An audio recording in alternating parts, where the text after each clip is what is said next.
communication.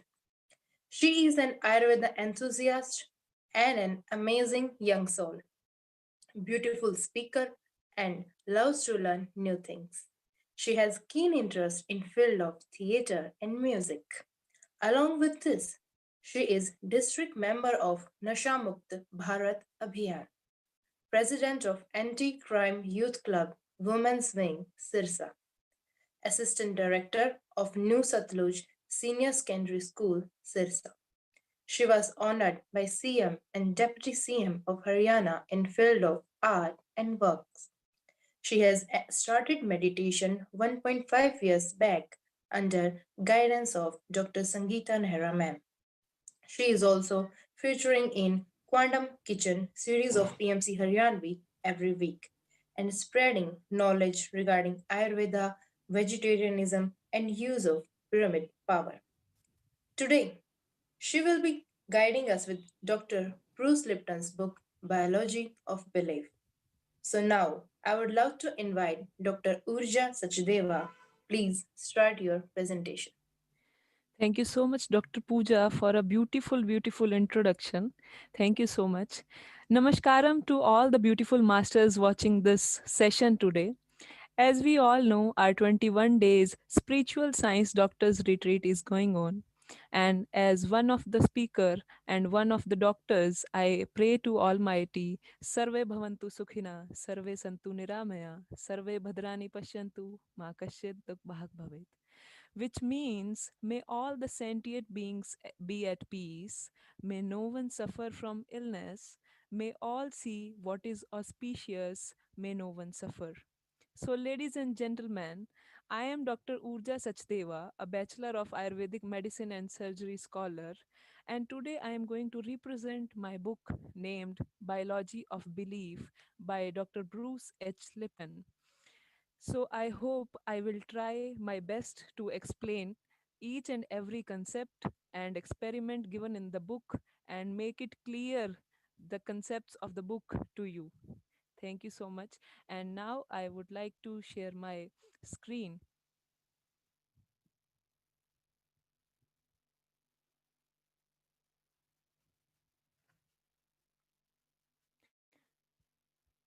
Now let us start with the today's session, today's presentation. So, before entering into the book, I would like to share my journey of meditation, my journey of spiritualism. This instance lets me in a feeling of shock, happiness, and surprise all at the same time. It was one fine day when Dr. Sangeeta Nehra visited our college, and unfortunately, during that period of time, our summer vacations were going on. But our professors were present in the college, and they got the knowledge and wisdom of Dr. Sangeeta Nehra regarding Ayurveda, yoga, and meditation. So when we went back, the whole class, our sir, our professor told us regarding the experience they had with Dr. Sangeeta Nehra. And I was, as a keen listener, I was so much excited to meet Sangeeta ma'am, but the question arised was how to meet ma'am. And I was very, I was very much excited to meet ma'am. But there was one problem. I had no option, no answer to the question that how I will meet ma'am.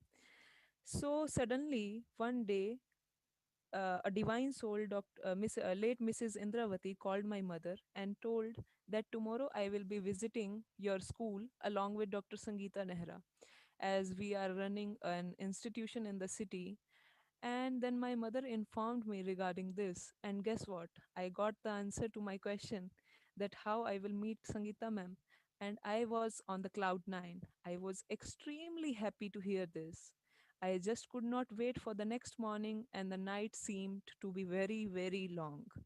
Then, next day, finally, I was able to meet Sangeeta ma'am, and she taught me meditation. And from the same day, I am a meditator, and she is my guru, my teacher, and my mentor from the same day. Thank you so much, ma'am, for putting me into such a great, great path And I don't know how I was attracted to this, that I was this much attracted, that how I will meet.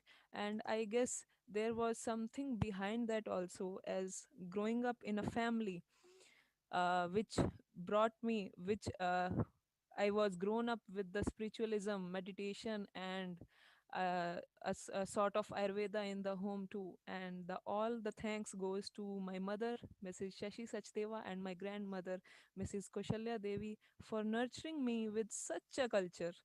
And also a warm thanks to Sangeeta ma'am for taking me to this path and today giving me an opportunity to speak on such a platform. Then now comes my book. Why I chose this book? The answer to this question is uh, that first of all, my guru, my teacher, Dr. Sangeeta, advised me to choose this book for this 21 days spiritual science doctor's retreat. And also, there is a common mindset that we all are victims of our genes. And this book genuinely breaks all the orthodox related to this. So these, I believe that these should reach to each and everyone. So I will be explaining this today. Now comes the author of the book, Bruce H. Lipton. About the author, Bruce Lipton is an internationally recognized authority in bridging science and spirit and a leading voice in the new biology. A cell biologist by training, he taught cell biology at the University of Wisconsin School of Medicine and later performed pioneering studies at Stanford's University School of Medicine. He was born on 21st October 1944 at Mount Kisco, New York, United States. He is a great master in the field of epigenetics and cell biology and has been awarded with GOI Peace Award and USA Book News. Now, the contents of the book, that is chapter number 1, Lessons from the Petri Dish in the Praise of Smart Cells and the Smart Students. It's the chapter number 2, it's the environment stupid. Chapter 3, the magical membrane. Chapter 4, the new physics, planting both feet firmly on thin air. Chapter number 5, biology and belief. Chapter number 6, growth and protection. Chapter number 7, conscious parenting, parents as genetic engineers. These are the contents of the book, and I will be talking today regarding the a sense that is given in these chapters, and the concepts, the experiments which he has cleared through this book and these chapters. Now, the other titles from the book, from the author, sorry. First one is Biology of Belief, the book I will be talking about today. Then the second book, The Spontaneous Evolution, that came in 2010. Spontaneous evolution are positive future and a way to get there from here.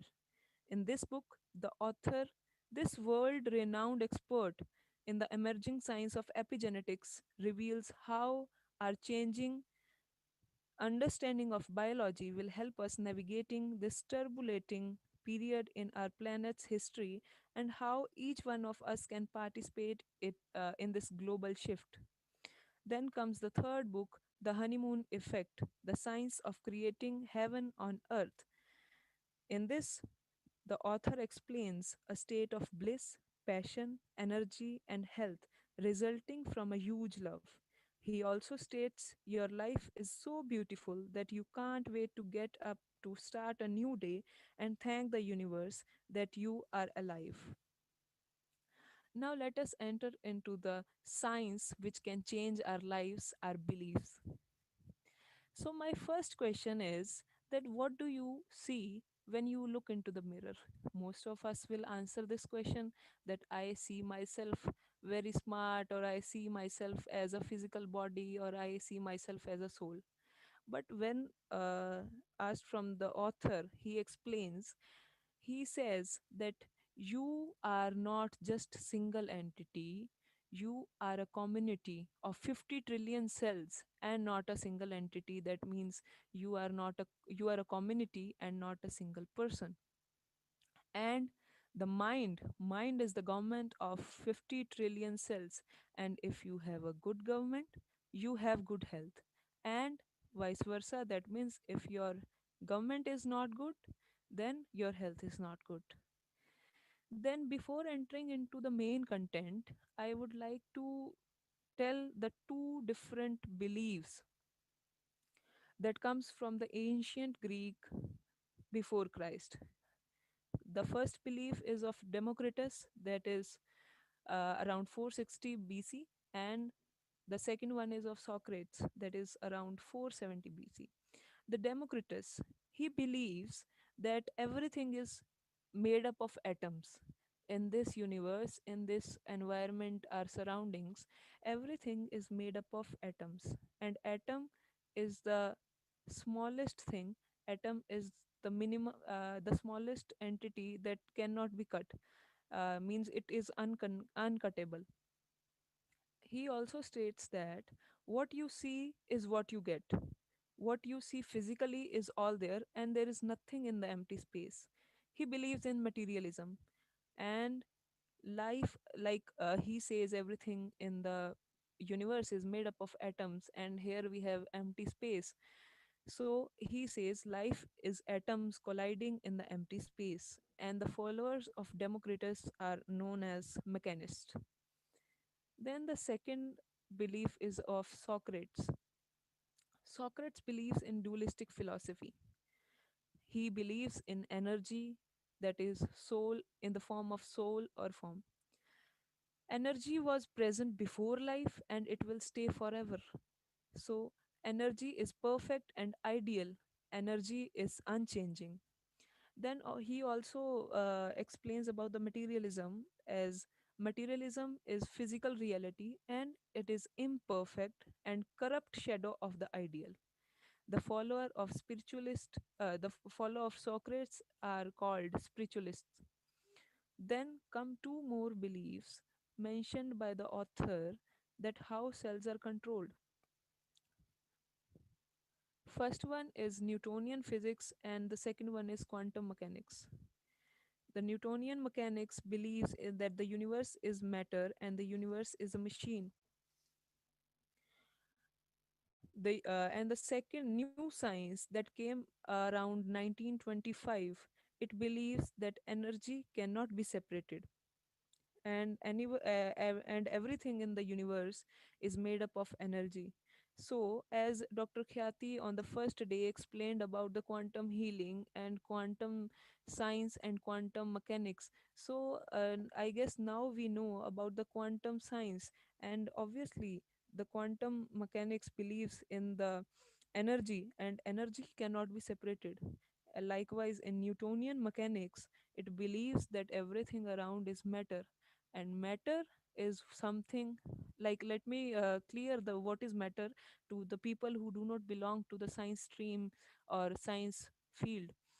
So matter is anything you see in your surrounding is matter, whether it be chair or table or pen or paper, anything, everything is matter.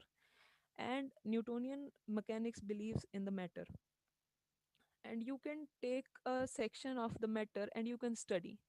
But energy is unseparatable. Energy cannot be separated. So you cannot just separate and study the energies. It can be felt.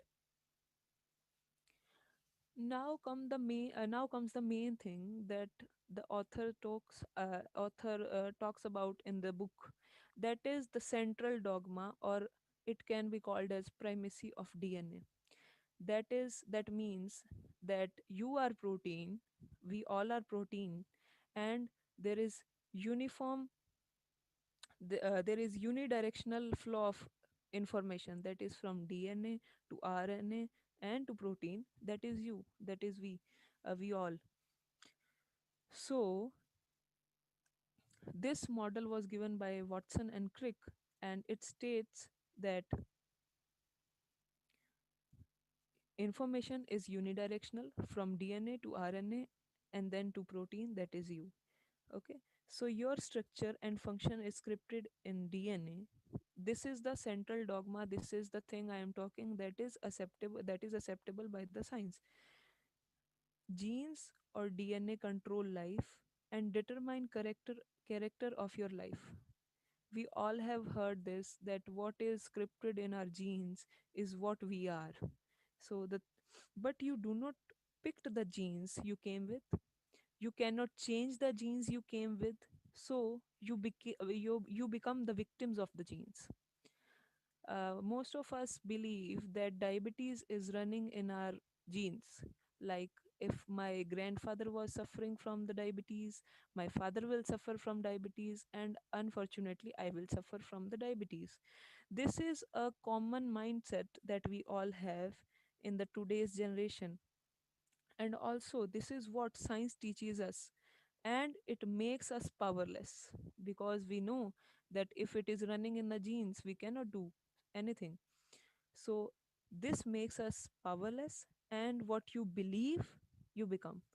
And if I believe that I will be suffering from diabetes, and I think I am powerless, then of course I will become powerless.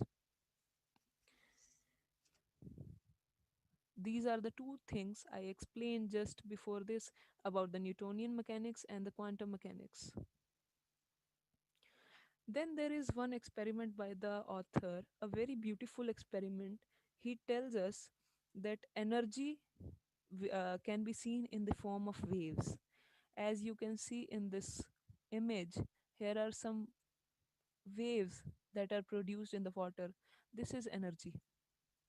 So he explains that when, let us take two stones, stone A and the stone B. Okay. So what happens if I take the two stones of the same weight, and I drop them from the same height and at the same time? The stone A and stone B are dropped into the water at the same time and from the same height. The stones will fall in the water. There will be a ripple effect that you can see here. In this, the waves meet, and they get entangled. So this is called as constructive interference, that uh, when the stones fall off at the same time, of same weight, and at from the same time, they make constructive interference and collide with each other and get entangled. But what happens when I just drop the stone A just before 1 minute or just a second before, and let me change the time of dropping the stones? Then what will happen? The stones will fall from the same height of the same weight, but the timing is different. So the waves of stone A will collide with stone B and it will cancel each other. Why? Because they were not in the same rhythm, they were not of the same frequency.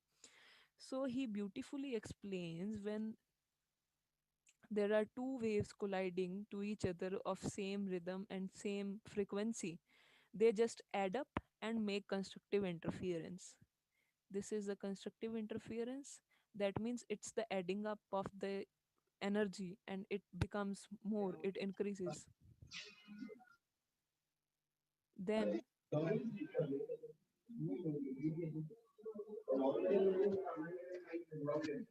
am I audible? Then the second thing I told about, the destructive interference, that is the wave A and the wave B. When the stone was when the stone A was when the stone A fell off just a second or a minute earlier, then the rhythm, the frequency is not same, and when they collide, the frequency of each other, it cancels, and this is called destructive interference. And we all have uh, experienced this in our actual lives, as constructive interference as good vibes and the destructive interference as bad vibes. So I guess you should increase your energy to reach the constructive interference. And uh, let me give you an example of the constructive interference. Like when you go to certain party or any function with your positive attitude, your good vibes, and you meet with the people of good vibes, so you feel more energetic there. This is the constructive interference, this is the good vibes. So I would like to say that you should increase your energy to reach the constructive interference. And so if in today's world we are hearing a lot of patients are suffering from cancer, and so if there is a cancer, instead of cutting it out with the incision from the scalpel, provide the positive energy to it, and it will automatically lead to cancer to go away. So how it is possible? Just meditate and increase your constructive interference, increase your good vibes, read good books, and it will automatically lead to a good vibes. Now, the main essence of the book, that is the secret of life. The secret of life I am talking about is not like the sky will open up and light will enter into us and anything like that. No, it's just a simple secret of life, and it will be beneficial when we apply this secret of life into our lives. So now we will be talking about how the cells works. Now you can see one image on the screen. It's a machine, a gearing machine. The gears are just moving with each other, and it makes the machine work. And this is similar to the proteins working in our body. There are approximately 150,000 proteins in the body, and let us assume the metallic thing we can see here, the gears we can see here, are proteins in the body. So, before explaining much about this, let me tell you that what actually this is a particular shape, but in the body, the proteins, each protein is of different size, different color, different shape. So, what makes the shape different of each protein? Let us talk about this now. So, there are 20 types of amino acids in our body, and as we have backbone in our body that gives us shape and we can move freely, so likewise amino acids have peptide bonds that that keeps it in the alignment, and it gives the shape, and at the last it forms protein. So proteins are simply amino acids bonded with the peptide bonds. Okay, so let us understand the proteins. As I have talked earlier, that the beads, like in this image, you can see the small beads that are connected with the peptide bonds, and it ultimately forms the protein. So, as I have talked earlier, that the beads are the proteins, but that model is not perfect, as each protein in the body is of different shape and size. And in the earlier image, the beads were of same size and almost same shape, and just the color was different. So, let us assume these pipes in the image 1 are proteins. The pipes you can see here, first, second, and this one, third. In the image 1, the pipes which are given are the proteins in the body, and when they are connected, we have kind of two type of shapes we can get, that is shown in the image 2, that is A and the B. So let me ask one question: which one of these is more stable? I guess you would not be able to answer my question, because I have just not told you about the charges on each of the side. On both the sides, you can see here is the negative charge, and also here is the negative charge. On both the ends there is a negative charge. So as we know, the same charge on anything that repulses, and the opposite charge attracts each other. So in the A image 2, the figure A represents that both the charges are at a distance. So obviously that is more stable, because when they will be in contact with each other, they are both negatively charged. They will repel each other. So now let me tell you one thing, that the balls in the image A that you can see are, let us suppose that these are the signals from outside and these are positively charged.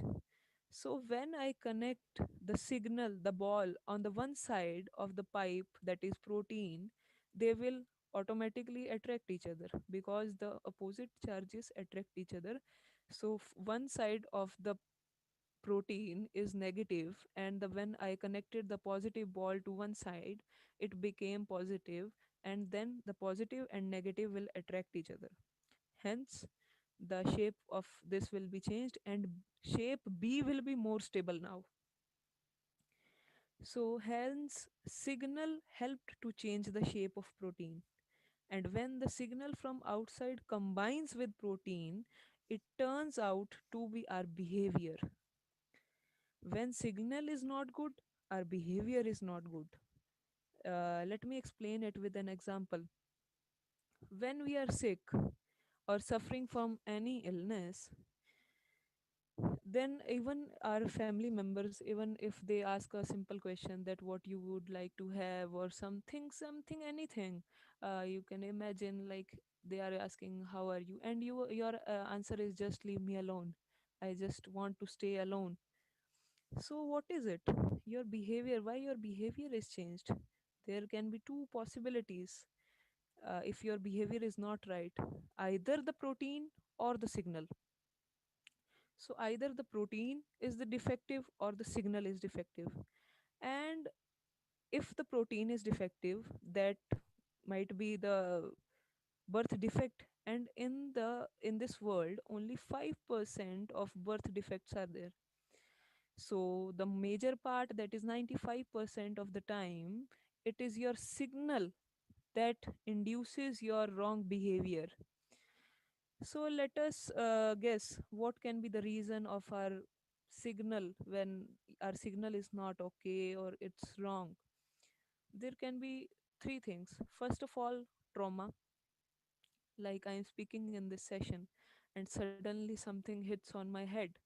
So obviously my behavior will change, because I will just get hit from something, and I will lost my patience, and I will lose my behavior. I will change my behavior because the signal connected with my protein, it combined with protein, and it resulted into the behavior. First thing is trauma, then second thing comes bad chemicals, bad toxins, that is the bad chemicals. It may be in the form of medicine or anything we are intaking from outside.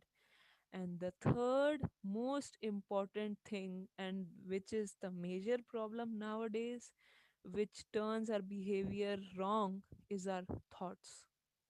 Yes, our thoughts are the main reason why we have a wrong behavior, as it combines, as the signal combines with the protein, and then it leads to our behavior. And if the signal is not good, our thoughts are not good, then obviously our behavior will not be good.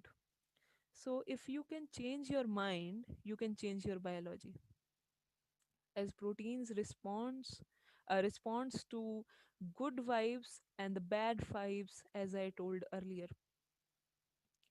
Now you are a protein, and signal combines from the outside, from the environment or the surrounding we are living in. That means the energy from the outside, energy that controls your proteins, your body, is the vital force.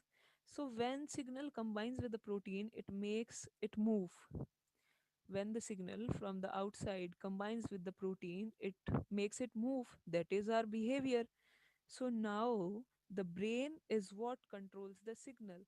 So now I will be showing how brain of a cell works, because it's same mechanism how human brain uses to control our life.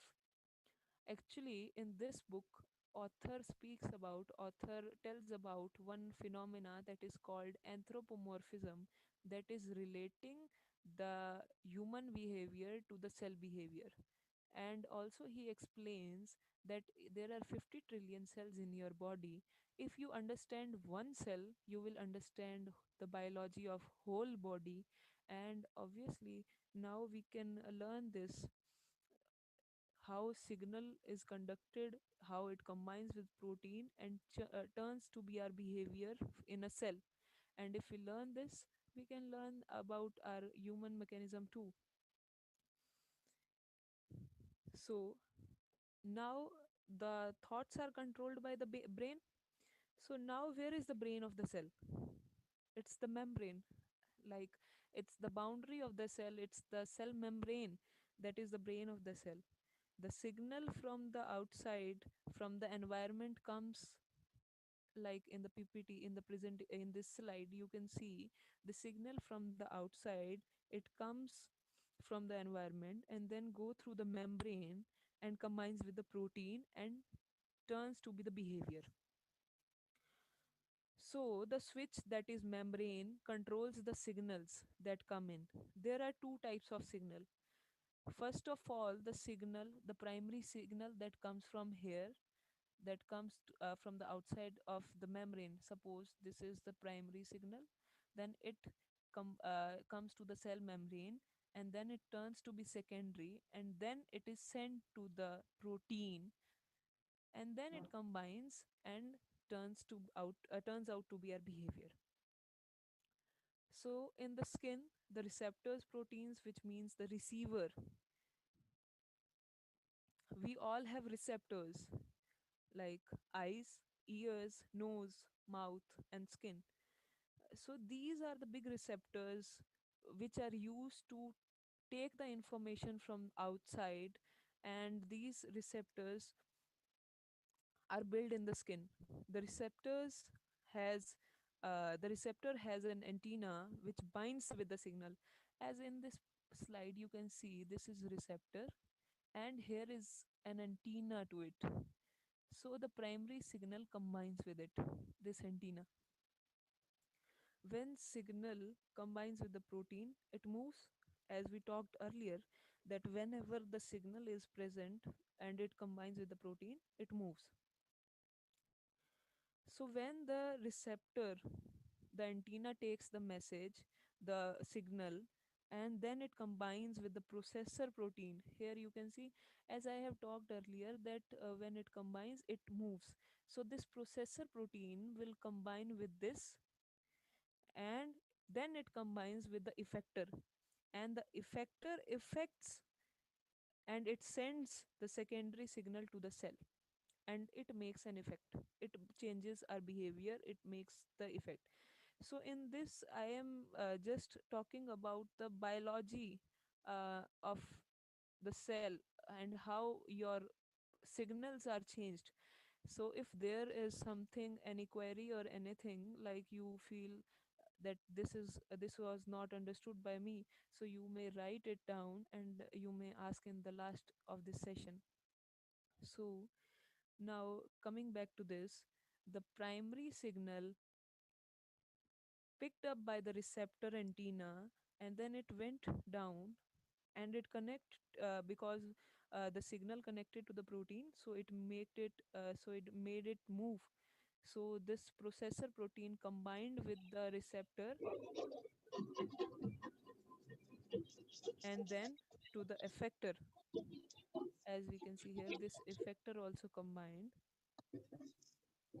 and then the secondary signal went from here, and it made the protein pathway, and in the end we get our behavior. So this was a slide from the biology. So this pathway is a new science that is known as signal transduction.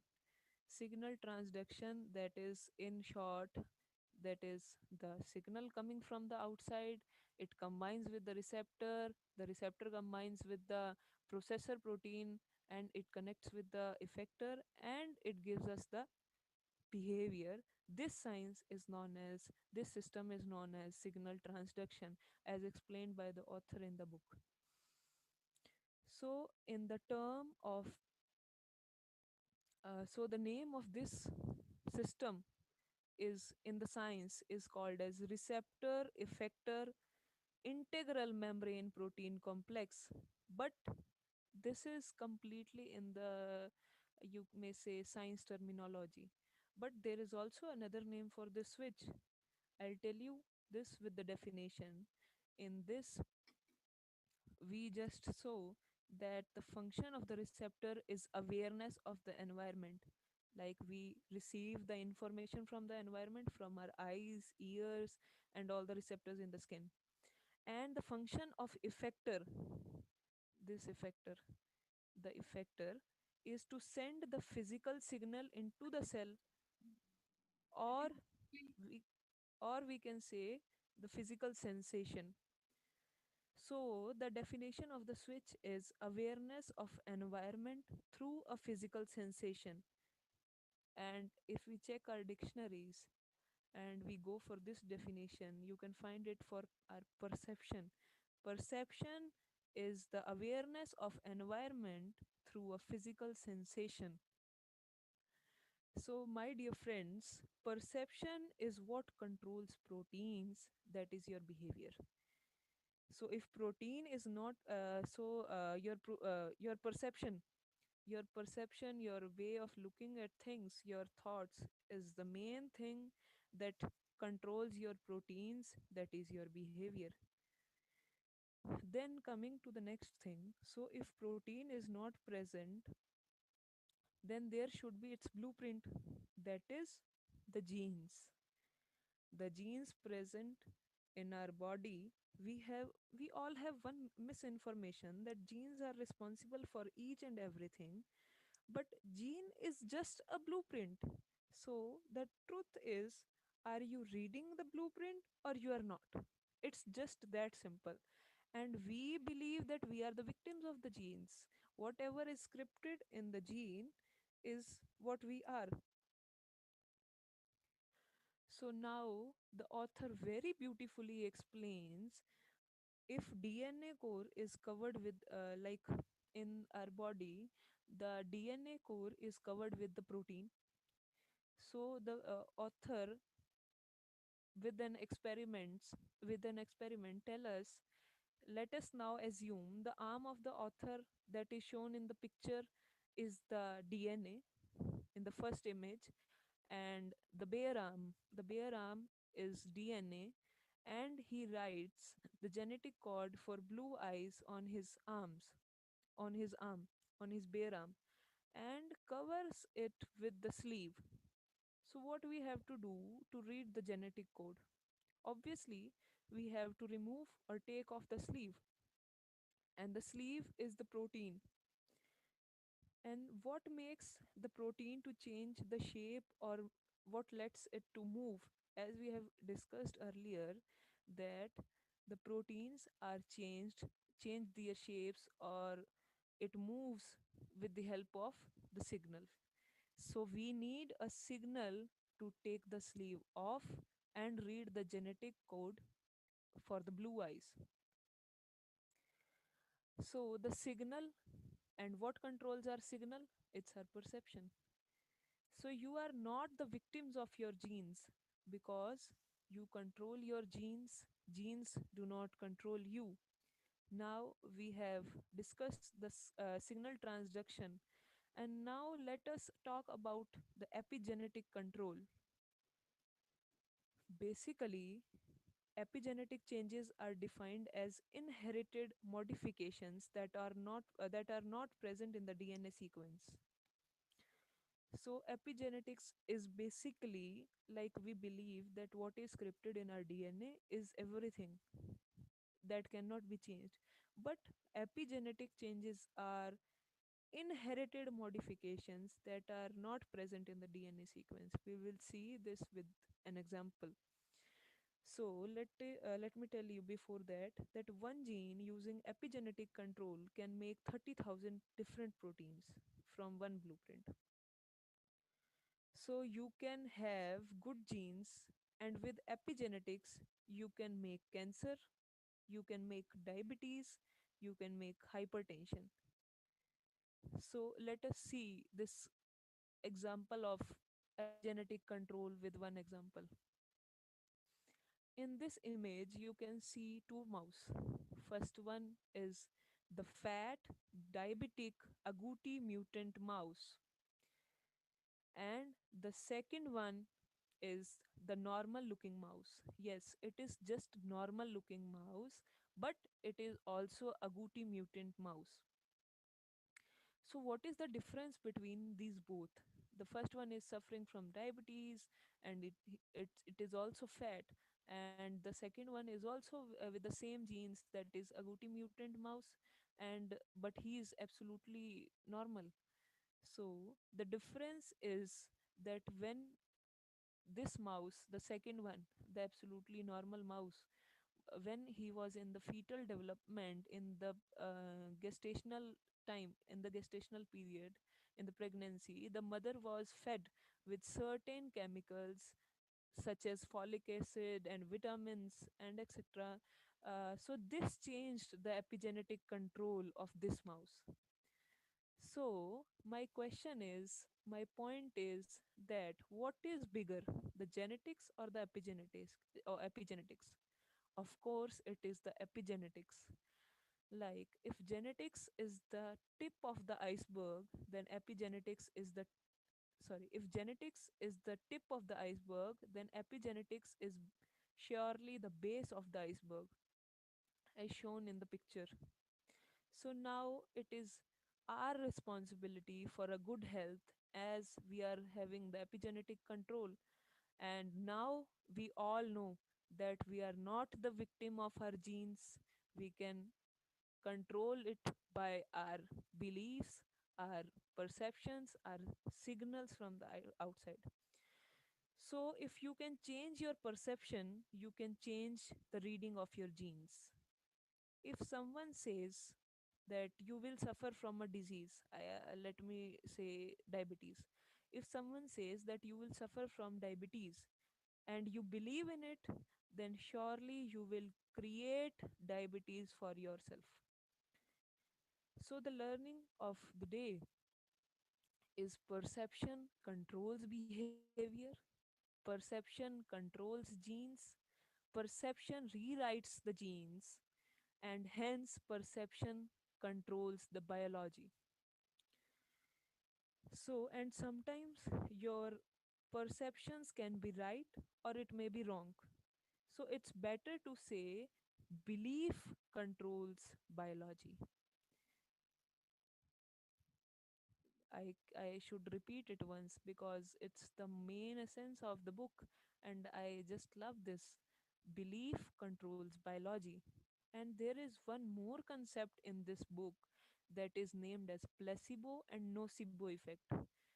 That is, placebo effect is when you have a very, very positive thought about anything, that something can heal you, whether it be pills or just water or anything. In the modern science, researchers tell us that one third of the total healings are the result of placebo effects. And also, as a medical student, I have seen that the patients get very well. The patient gets well, they are healed just with the sugar pills or the injections of distilled water. They are nothing but your placebo effect, your positive attitude that this particular medicine, this particular pill, it will heal me. So this is your positive thinking, and one third of the people suffering from any disease, they are cured, they are healed just with this placebo effect. And when and on the other hand, the nocebo effect, when you have a negative thinking regarding anything, it is called nocebo effect. Likewise, the positive thinking can heal you, the negative thinking can kill you. So now the question arises, even if we keep our thoughts positive, we keep in the positive energy, then why we fall sick? There can be certain people who just be positive all the day and still fall sick. So the answer to this is the most common problem in today's scenario is stress. To explain this, the author made an experiment to explain that stress is the major factor and how it works in our body. The author made an experiment. He took two petri dishes. Just petri dishes are the like simple dishes used for experiments. So he took two petri dishes and kept a set of same cells in each of them. Then in first dish he kept nutrients, and in the second dish cells, and left it for a certain period of time in the incubator. And when checked back after some time, he found the cells were attracted to the nutrients in the first dish, and the cells moved away from the toxins, or we can say the negativity, in the second petri dish. So when the cells see something positive or growth, they are attracted to that, and so are the humans. And in the opposite case, sorry, I just didn't turn it on. Yes, as you can see in this slide, the cells were attracted to the nutrients, and the cells which were kept in the petri dish with the toxin were repelled from that. They moved away from that, and a mechanism that is of protection just started. So, a cell or a human can either grow at a time, or it can protect itself at that time. There is the concept is not like that it can grow and protect at the same time. It can either grow or can protect. And when there is stress, like I told, that the main reason in the nowadays, in the today's scenario, is stress. So when there is a condition of stress, or or there is any threatening situation, there is a reflex in the body that works, that is called as hypothalamic pituitary adrenal axis. Hypothalamus is the part, sorry, this I just spoke this earlier, that the cells can either grow or they can protect. Same is the human behavior. It can either be attracted to the growth, or it can go towards the repulsion, that is the protection phase. So when just imagine when you get a love, when you get a feeling of love from your family, your friends, obviously you feel good and you grow. And when there is fear, you go into the stage of protection, you hide yourself or anything like that. So to grow, you have to just leave, as you can see this scale, so you have to leave this section. And after leaving also, it doesn't works like that. If you are not feared of something, if you are not afraid of something, then you will grow. No, then you will be on this neutral, you will be on zero indifference. And if you want to grow, every human needs to be loved. That is the thing I am trying to say here. So when you give love, you get love. It's not like you have to love your just your family, your friends. Love your animals, love plants, they will surely give it back to you. And you will just love that experience. And I am also having the same experience every day. I feel loved by the plants, by the animals. So now I was talking about the hypothalamic pituitary adrenal axis. Hypothalamus is the part of the brain that interprets the perception. And then the pituitary. Pituitary gland is the master gland of our body. And when there is a stress condition or threatening situation, the pituitary gland sends the message to adrenal axis, adrenal gland that is present over our kidneys. And it sends the message to adrenal gland, and it releases the stress hormones, which puts the body into the condition of fight or flight. obviously if there is a stress condition or anything like threatening condition in front of you, so you would obviously either you will fight or you will run. So there is a condition that is called fight or flight. So this condition, the fight or flight, it puts the body, it leads the blood that is in your viscera to rush into the peripheries, that is hands and legs, to either fight or run. But before this condition, when there is a stress or anything, the blood is in your viscera, that is in the central part. This and this leads to growth. It helps in the growth of the body, and as I said earlier, the cells in humans can either grow or they can protect at particular time. And when they will protect themselves, they cannot grow. So when there is stress, the body will either obviously it will protect you and it will not grow. So this is the main reason nowadays that the mental growth, or we are almost in the stress for hours and hours, and I don't think so that I guess 90% of people are nowadays in the stress. So in the ending, concluding today's session, I would like to say that do not stress, keep your thoughts positive. Belief is the thing that controls your biology. You are not the victim of your genes. Be happy and let us just spread love and make a new planet. Let us keep humanity alive and let us all love our plants, our animals, and let us make a new planet. Thank you so much. And with this, I would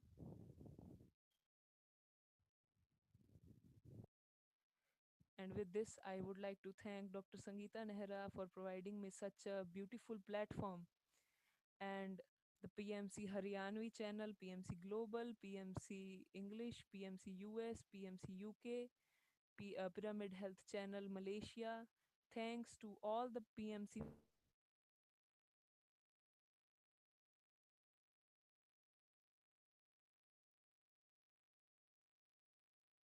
if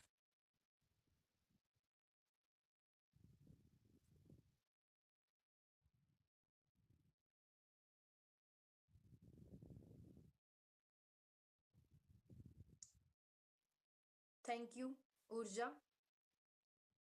Wow, it was amazing. You have explained the book beautifully, Urja.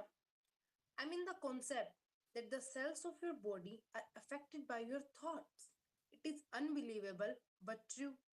The thoughts that are racing through your mind on a moment to moment basis have the power to build up or tear down your physical and mental health. For decades, the idea that our genes are immutable, fixed, outside of our conscious control, that genes and DNA control our biology was the prevailing view of scientific community. But now it's clear that we are not victims of our genes. We can change the cell behavior and genetic characteristics by changing the cells, or I can say our thoughts. So it's crystal clear. Change your attitude, change your life. So thank you so much, Urja, for explaining such a beautiful book so wonderfully. And now I would like to invite Dr. Kathy ma'am to continue. Ma'am, please continue. Namo Namaha, all the masters. A very beautiful presentation by Dr. Urja today regarding a beautiful book, Biology of Beliefs. Amazing. Mind is the government of 50 trillion cells. Of course, we are not the victims of genes. Actually, genes become defective because of our thoughts. So, continuing the session, now I will like to introduce you all with the swag moment. Save water and go green. It is a global initiative by Pyramid Spiritual Society's movement, whose mission is to improve the environment quality and conditions of our Mother Earth by partnering with community and group leaders and aspiring environmentalists to work together to create a clean and green planet to live for ourselves and our future generations. If you want to be a swag warrior, please email us at parinitha@pssmglobal.org, parinitha@pssmglobal.org to participate in this great endeavor. Along with this, PSSM has announced a swag anthem music composing contest in which you will have to compose and voice an energy-filled catchy number for swag anthem in English. Theme of the song should resonate with respecting and conserving Mother Nature and a responsibility towards nature and pledging to save water and go green. Please send us your entries to pssm.swagg@gmail.com, pssm.swag@gmail.com. This contest has already been started from 1st December 2020 and will be ending on 31st December 2020. Winners will be announced on 10th January 2021 and winners will get a surprise gift along with the winning certificate signed by Brahmarishi Pitamaha Patriji itself. Also, the song will be adopted for further swag activities in future. Now, I would like to ask Sumit sir to please play the Patriji's message and the swag moment.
Our PSSM has started a new program called as SWAG.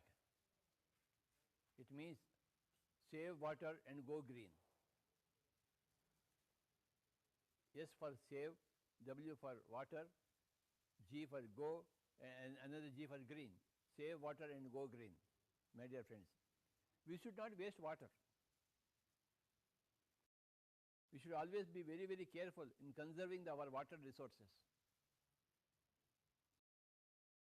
Let us not waste a drop of water.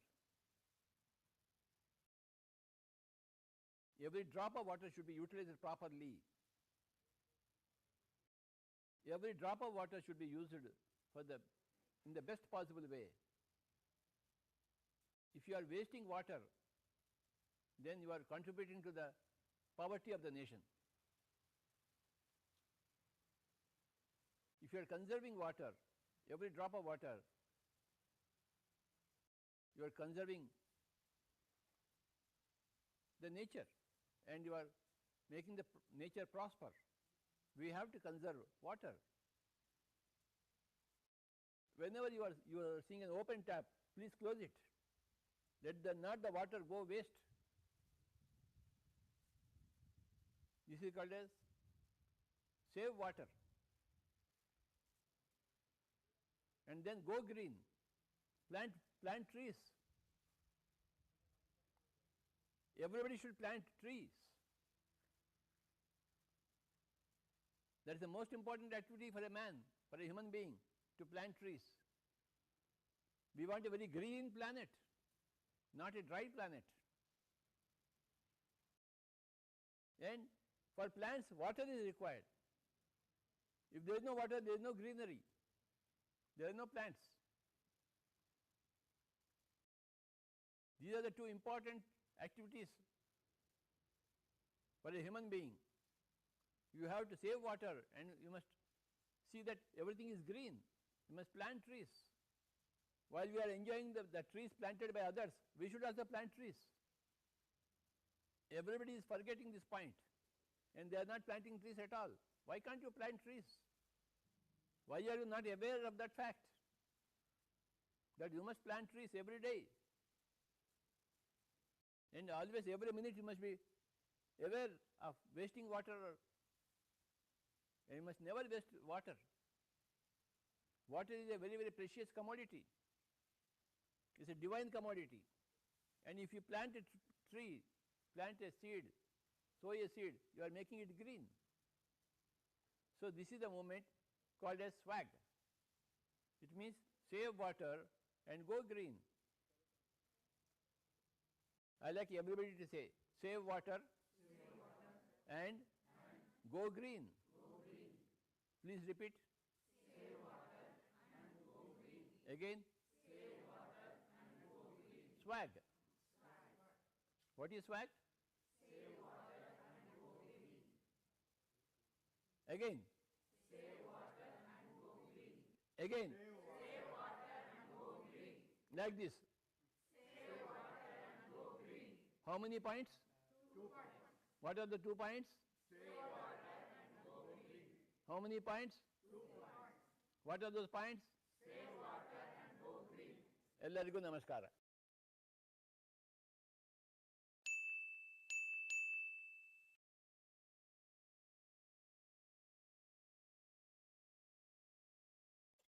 Thank you so much, sir. Now we all will go for meditation for 5 minutes and Pooja will be guiding us. All of you, please close your hands like this. Cross your